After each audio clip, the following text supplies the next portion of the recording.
On this episode of Kemp Outside, we take a look at the pros and cons of fishing from a pontoon boat. Check it out.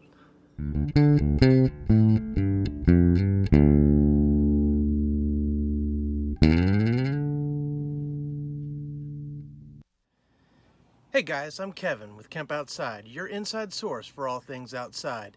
If you like what you see, please hit that subscribe button for me, hit that little bell that notifies you when we release new videos, and hit that like button.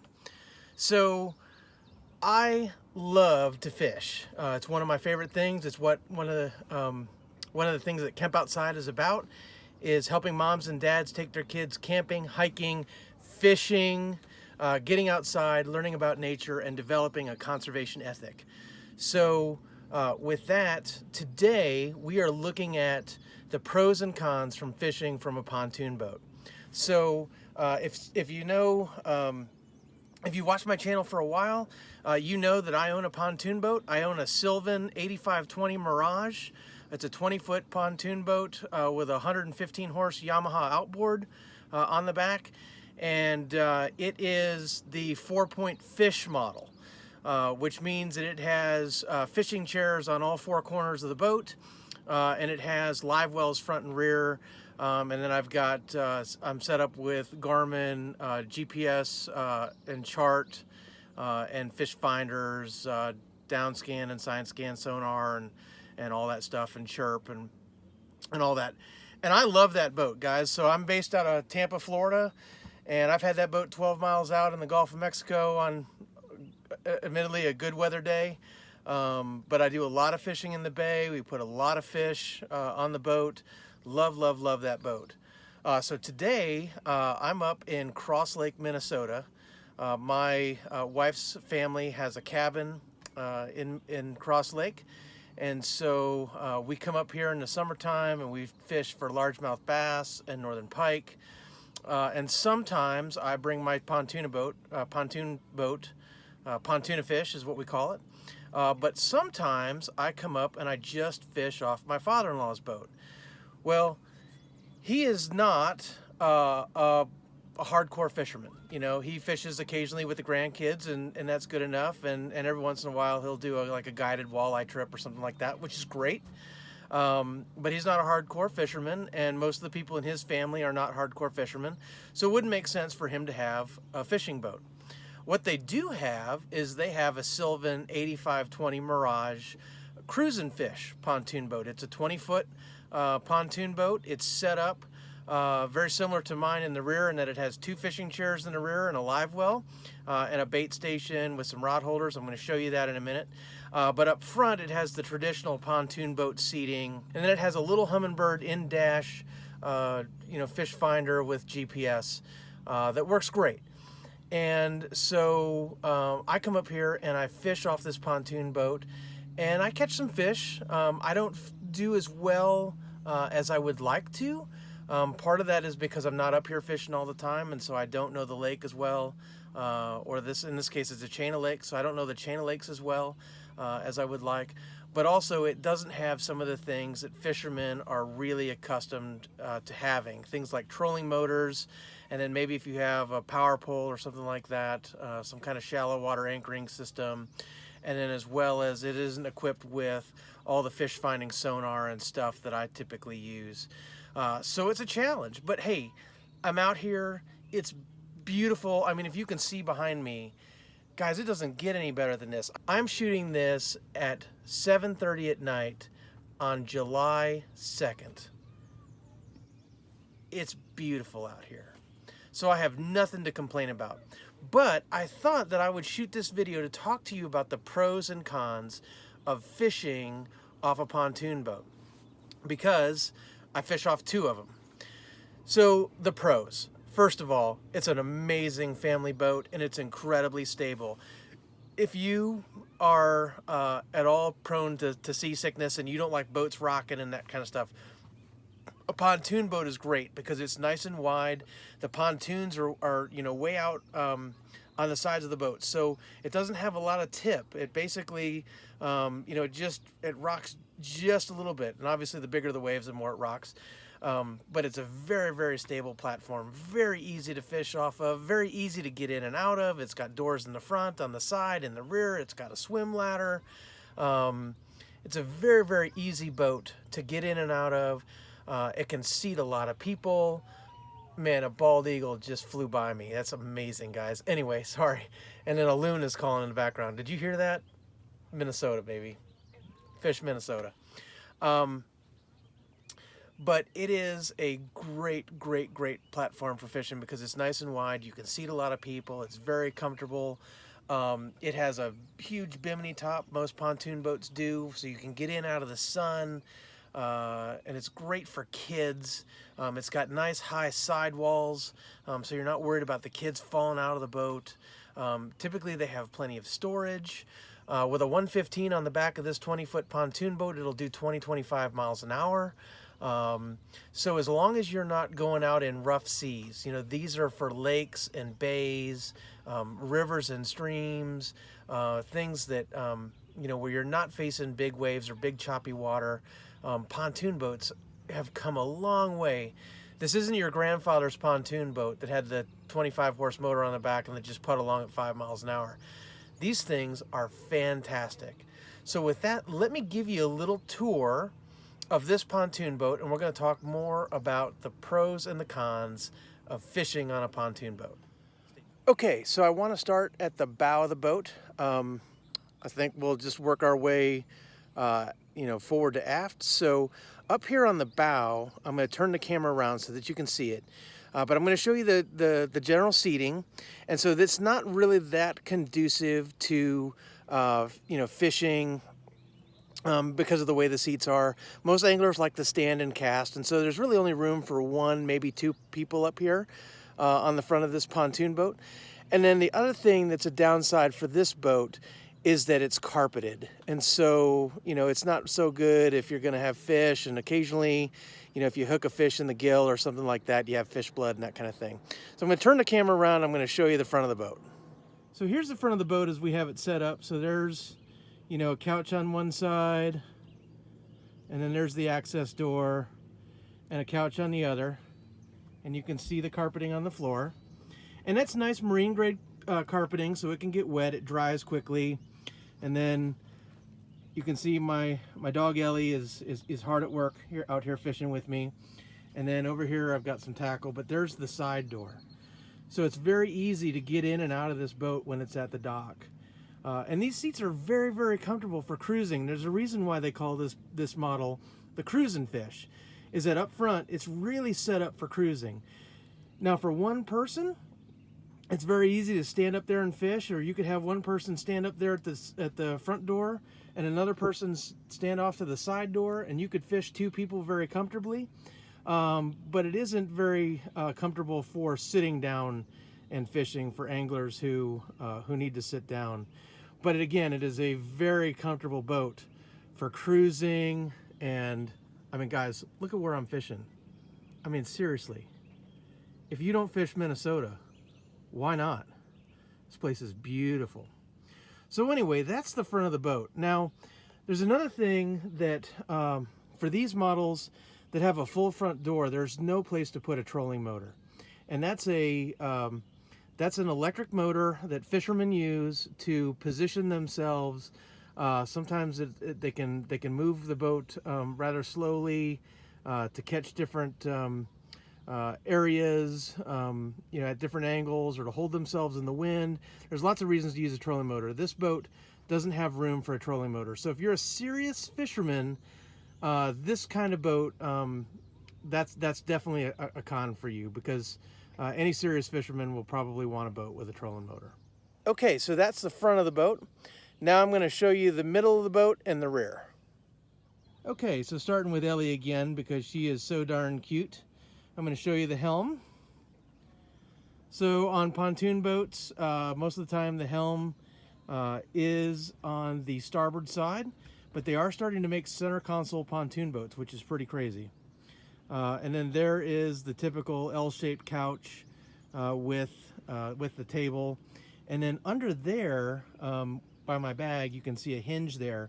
That actually pops up into a little changing station. And so if you wanted to change into a bathing suit or something like that, or change your clothes, or some people carry a porta potty and put it in there, that can be very helpful. The helm chair is very, very comfortable. And I'm going to swing around here and just show you the helm. So there's your throttle and shifter, nice steering wheel, gauges. There's a AM/FM stereo. There's the little in-dash Humminbird fish finder. And all in all, a very, very comfortable, very easy boat to fish on and drive and cruise and that kind of thing. As I pan around, the Cruise-N-Fish model from Sylvan has a 4-rod rod locker. I put up to 7-foot rods in there, so that's really nice. And then again, the L-shaped couch is very, very comfortable. And then all of those seats are storage. So underneath the seats, and as well as the seats up front, have ample storage, and the seating is very, very comfortable. And then there's cup holders all over the place on this boat. I think my boat has 19 cup holders, which you can't even have 19 people. So I think the maximum Coast Guard rating is 10 people. So you can have, almost everybody can have 2 drinks. It's a 2-drink minimum on the pontoon boats. And then back here is the fish part of the Cruise-N-Fish. So this is a really nice bait station. It holds 4 fishing rods in rod holders, and then there are some fishing rod holders back by the motor, and we can use those to troll.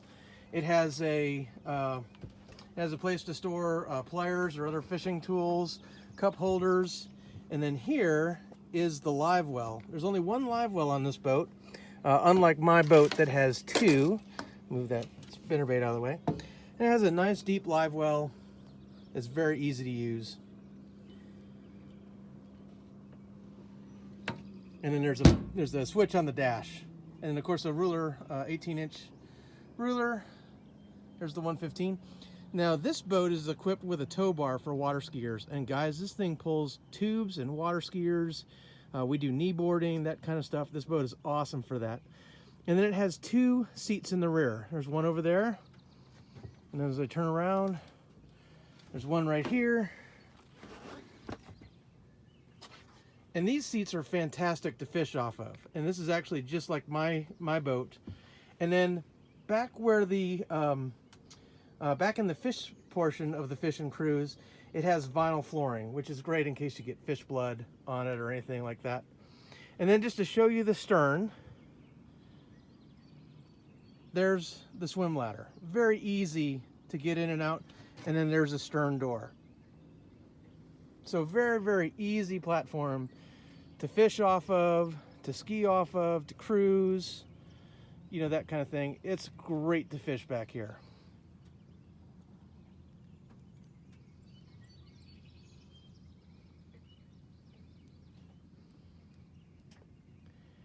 And Ellie still hasn't moved. So that's a quick overview of the Sylvan 8520 Mirage Cruise-N-Fish 20-foot pontoon boat with a Yamaha 115 outboard. Now, this model is a few years old. I think it's a 2013, 2012, somewhere around in there. They last a long time. Mine's a 2017. We'll be doing a review of the Sylvan 8520 4-point fish model when I get back to Florida. I'm going to shoot a video just like this, and then I'll probably also use some footage from this video to do a comparison side by side of the Cruise-N-Fish versus the 4-point.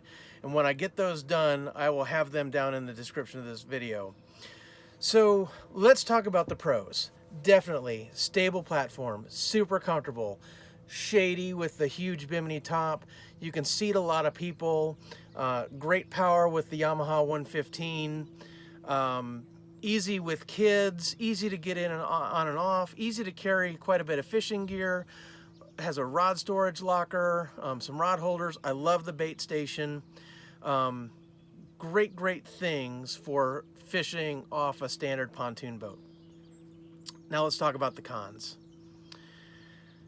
For any hardcore fisherman, a standard pontoon boat with the couches up front, or even couches in the rear, not like this, there really is no really good place to stand.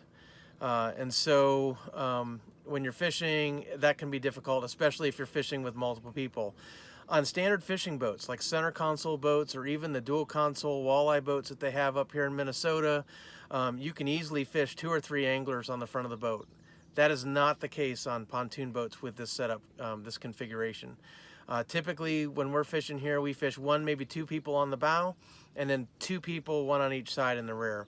On my boat, I can fish 3 people up front and 2 people in the rear. So I can fish more people with the fishing setup in the front on my pontoon boat than you can with a standard configuration pontoon boat. So that's a con. Another con is that there is no place to mount a trolling motor on a standard pontoon boat. Yes, you can put a half door in, and that's basically where the bottom half of the door is missing so that the trolling motor can slide between the 2 front couch seats. But when you do that, they're really in the way, especially when you're up and running. You're going to have people stepping on them, resting their feet on them, that kind of thing. It's just really not convenient. So not having a trolling motor is a huge challenge. So like when I want to set up, especially if it's windy and I want to set up and fish somewhere, I either have to anchor or I have to drift. And oftentimes I'm not, if I'm drifting, I'm not maintaining the right depth, I'm not in the right vegetation cover, that kind of thing. And then if I anchor, I can't move a little bit the way I want to, like with a trolling motor. So not having a trolling motor is tough. I don't have a power pole or a shallow water anchor system on my boat. That's kind of a wash for this one. But there are places to mount them on pontoon boats. So you can have one if you want one, but most pontoon boats aren't going to have one unless you install it. So there's that. Other cons. So a lot of fishermen like a center console with what they call a T-top, which is where the posts come up from the center of the boat and then the top spreads out. And that's so fishermen can walk all the way around the boat if they're fighting fish. If you're fighting a large fish on a pontoon boat or any boat with a bimini top, when you hit these posts, you have to actually hold your rod out and then swap around if you want to get by these. So these posts impede fishing. So that's not just pontoon boats. It's any boat with a bimini top. But again, the shade is awesome. So it's pick your poison, right? Other issues. It isn't a particularly fast boat. So if you're used to a bass boat that's a 17-foot boat and has a 300 horsepower, engine on the back that flies, it doesn't even float, it flies, to 70, 80, 90 miles an hour on the water. A pontoon boat is going to feel like you're crawling. This boat cruises at about 18, 19 miles an hour, and if you push it hard, you're probably going to get 23, 24, 25 miles an hour out of it.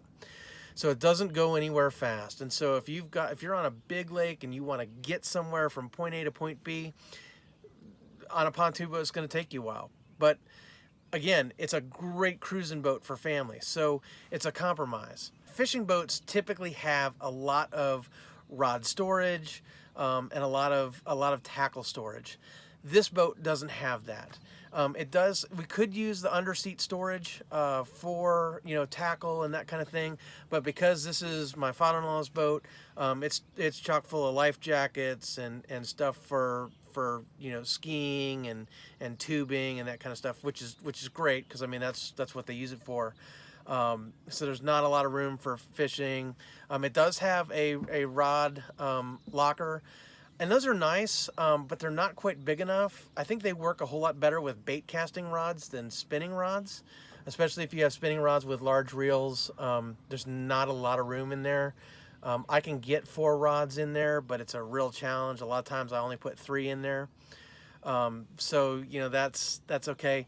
And then other than the 4 stand-up holders in the bait station, as well as the 2 rod holders for trolling, you can only put 6 rods on. And so if you're bass fishing, or if you have a lot of people on the boat and you want to bring 2 or 3 rods per person that are maybe rigged up for different things, maybe you're bass fishing and you have 1 rod with an artificial worm, and you have another rod with a crankbait, and you have another rod with a spinnerbait, and so you've got 3 rods, and you've got 4 people on the boat that have 3 rods each, there's nowhere to put 12 rods on the boat. It's without having to you know, move stuff around a lot. So it doesn't have enough rod holders if you're a hardcore fisherman. So that's a con. But guys, I gotta tell you, I love pontoon boats. I love my pontoon boat. I love this pontoon boat. I come up to Minnesota to relax. I go fishing to relax. And I know, you know, if you're a tournament angler, you know, this isn't your boat, you know, for sure. And I get that.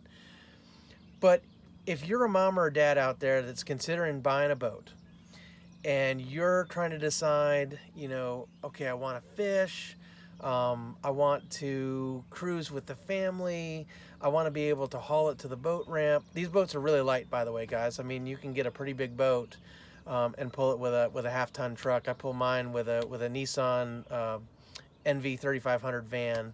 It's got a 5.6 liter V8 engine in it. You can check out my review on that van. I'll put it in the description below. But it is an awesome van, and it pulls my pontoon boat, you know, super easy. You know, these are not heavy boats,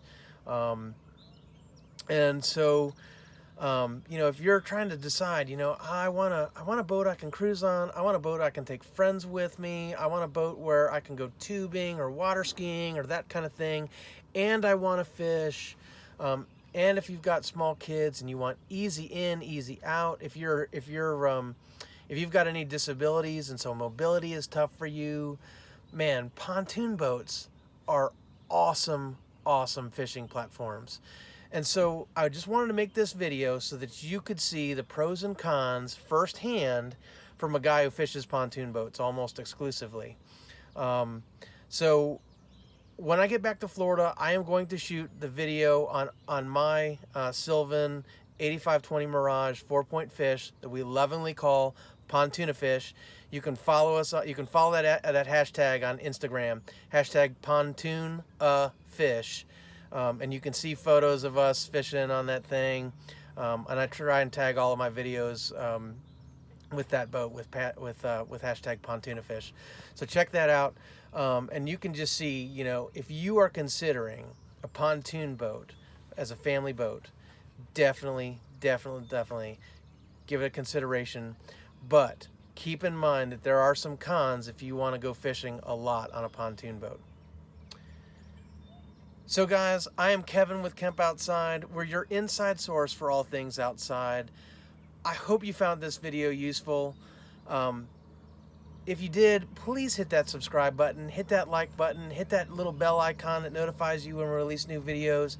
Guys, I really want to help you get outside, go hiking, fishing, camping, learning about nature, developing a conservation ethic, taking your kids. It doesn't get much better than being out somewhere like this and fishing. It's beautiful. We have green frogs calling in the background. We've got loons running around. We see deer out here, and we catch fish. It's amazing. Please get outside. Please take your kids. If there's anything I can do to help you, if you have any questions, drop those in the comments. If you're considering a pontoon boat but you're not really sure, hit me up. You can follow me on Facebook, Instagram, LinkedIn, and Twitter. Just search Kemp Outside for all of them, and I'd be glad to help you. Hit me up in the comments. Hit me up with a direct message on some of those social media platforms. If you have any questions about pontoon boats or fishing in general, or the different types of fishing you can do on a pontoon boat, hit me up and let me know. I would love to help you. So guys, thanks for watching. Again, hit that subscribe if you haven't yet, and I will see you next time on Kemp Outside.